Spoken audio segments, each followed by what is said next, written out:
Los cuentos de Alitas de Pollo, pues van mal.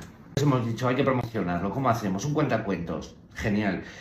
Pero claro, el cuentacuentos también hay que darlo a conocer. Entonces hemos dicho un cartel en Gran Vía, una marquesina. Pero claro, es que no hay presupuesto. Dime tú cómo hago yo sin presupuesto para que la gente vaya. Dime tú, ¿cómo lo hago?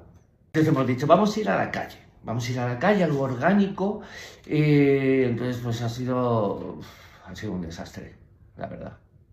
O sea, ha habido un momento que se ha acercado una señora y le decía, ¿tú eres actor? Y yo pensando, ¿qué actor? Si no es actor. Falta, le pasa una vergüenza horrorosa, horrorosa. Pero bueno, ahí estamos, ahí intentándolo y bueno, pues con que venga